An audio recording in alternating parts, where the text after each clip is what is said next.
I'm Jess Barrow, and this is the Ed Voices podcast. Today, we're going to be talking to Shayna Weldon, who is our director of pre-K, and we're going to be talking with her all about our recent announcement that we'll be reviewing pre-K curriculum and sort of what are some of the next steps in this process. Thanks so much for joining us, Shayna. Would love to hear a little bit more about your journey as an educator, your experience with pre-K students, some education and instructional materials for these youngest learners in general. Would love to hear your story. Sure. I am a career educator with over 20 years of experience in public education. I began as a classroom teacher at the elementary level. I did that for several years. I also taught English as a second language. Um, then I moved into an instructional coaching role. And so I did that for a couple of years. And then I moved to another district and I accepted a position that was called an early learning specialist, which essentially was an instructional coach, but specifically for pre K teachers. And so I had an opportunity to work directly with pre K teachers during that time. I also completed my dissertation in that role. And so I completed my research on using coaching practices to improve pre K teachers' professional learning. And I really found that implementing job embedded professional development that really has tailored support to teachers, that's directly tied to what teachers are doing every day in the classroom, modeling best practices, providing feedback, really has a positive impact on teachers' knowledge and implementation of effective teaching practices, which ultimately benefits students. And then from that position as an early learning specialist, I was promoted to early learning coordinator, where I really managed the day to day operations of the district's pre K program. I had the opportunity to make decisions around curriculum, instruction, and assessment during my time there. That's great. So you really were involved with, choosing instructional materials as part of that role as the early learning coordinator, and really to help you. What was that experience like as you were um, in that role, right? You didn't necessarily have, you definitely didn't have something like an Ed Reports. What was the experience like choosing curriculum in that role? Yes, it was a very complicated decision. I will say, there are a lot of factors that go into choosing instructional materials, of course. And fortunately, I worked in Metro Atlanta Public Schools. So in the state of Georgia, we do have access to a state approved curriculum list. However, we have to make choices based on that list. So, and a lot of times when those decisions have to be made, a lot of times it's within a short window. So I had to make a lot of decisions around with my team, what type of curriculum from that list do we want to explore further? We had to come up with our own like internal rubric to identify some criteria that we wanted to include as we review different programs. So it was a very complex decision, a very complex process where we had very little time to really make a very critical decision. So, of course, the work that we're going to do here at Ed Reports definitely would be beneficial for someone who sat in that seat for sure.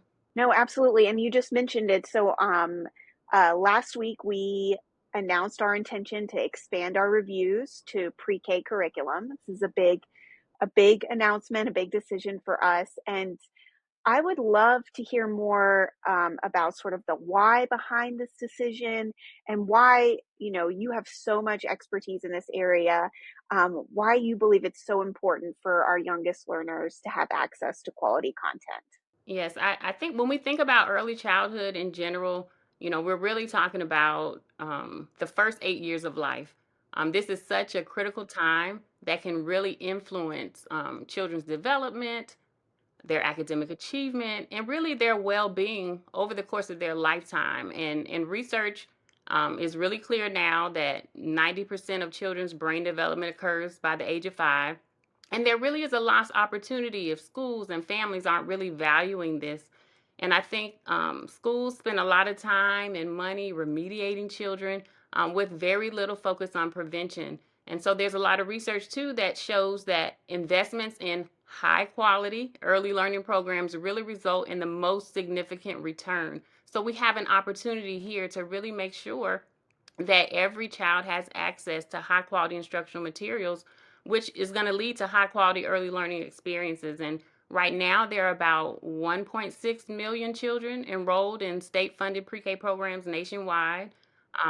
About $250 million is spent annually on pre-K curriculum. So, really ensuring that all pre-K teachers have the strong materials that they need to support our youngest learners is just really essential. Yeah.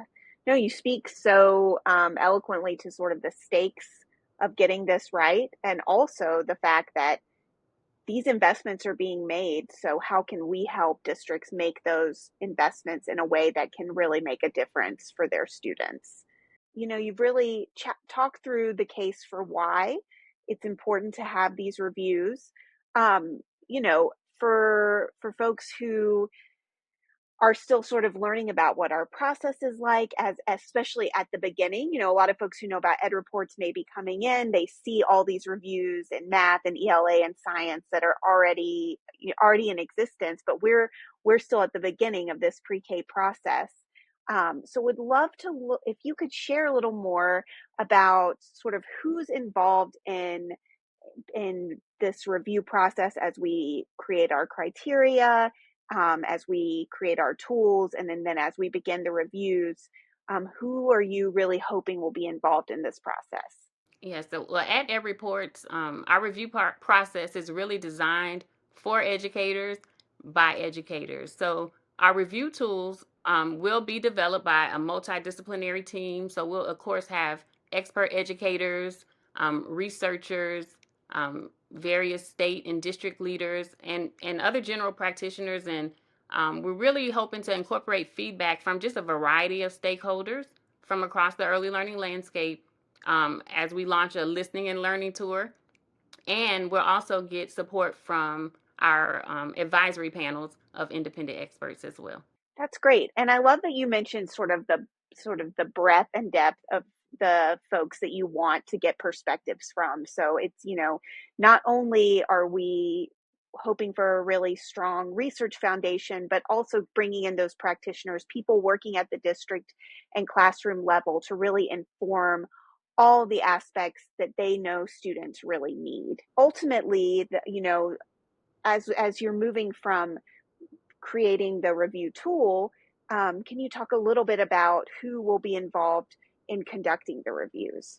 So again, our educators are at the center of this work, of course. So once our review tools are developed, we'll have expert educators who will be trained to use our review tools. Once they're trained, they will actually be the ones who will independently review those materials, and then they will meet virtually to discuss some of their findings, to collaborate on some of their scoring, and make sure that they have adequate research to help support some of the ratings and scores that they come up with, really calibrate on some of that scoring.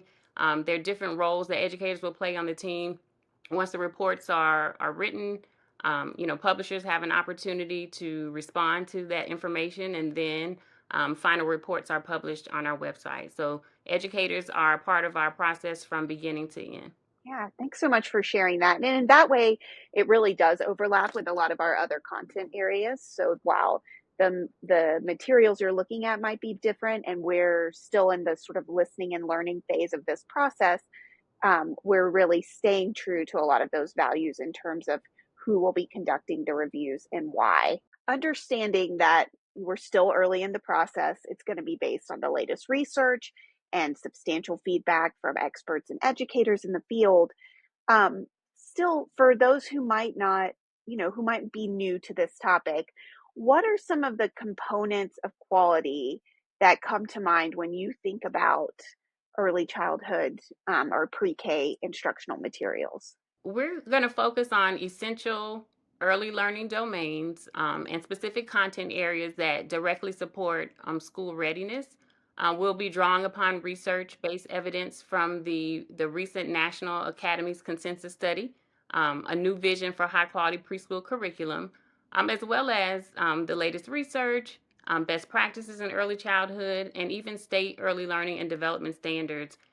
In that consensus report, they really emphasize materials that have well-designed learning experiences. It talks about making sure that teaching strategies are intentional and responsive, that they have well-defined objectives and outcomes. The report talks about having embedded assessments as criteria for quality, as well as being responsive to the varying needs and interests of students.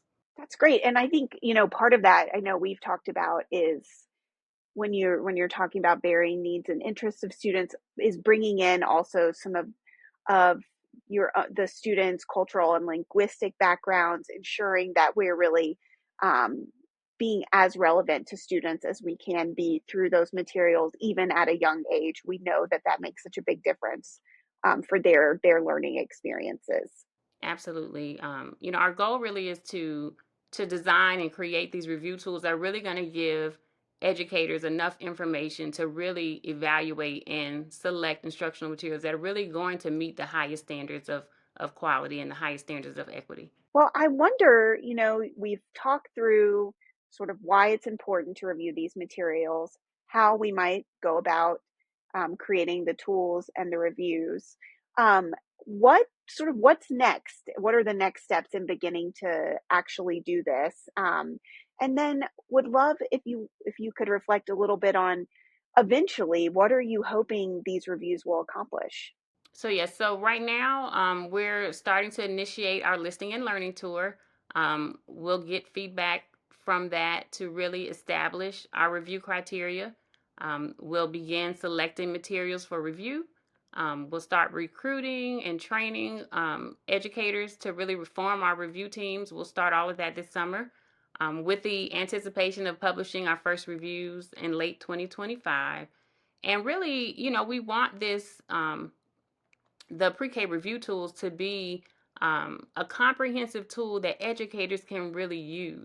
We want it to be something that people can use to really make those decisions. So it's really going to be beneficial for those critical decision makers, so those state leaders, those district leaders, and even teachers that have input on selecting instructional materials that they're going to use, because the impact on what you select is going to have an impact for a very long time. So you want to make sure that you can make smart decisions at the front end. So if you have enough information to kind of help inform your decisions. And overall, we know that every child deserves access to high quality curriculum that's really going to prepare them for success in school and success in life. And our youngest learners deserve that opportunity as well. And so Ed Reports has really helped set the standard for what high quality instructional materials look like in K 12. And we're really excited to apply our expertise to inform the development of quality resources in pre K as well. Yeah, I think about um, the Shayna who was sitting in the chair trying to decide and help make these decisions without that independent information or without a tool to even apply. And so hopefully, like you said, this can be something that's really useful for districts and educators as they're making these big decisions.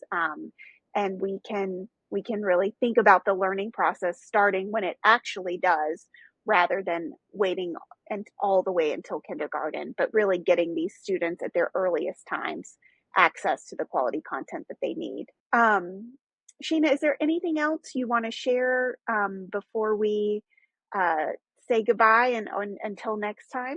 That we're just excited to have an impact in this space. And if there are any pre K educators who are interested in reviewing upcoming materials, we want to hear from you. So we'll be looking for expert educators to join our team really soon.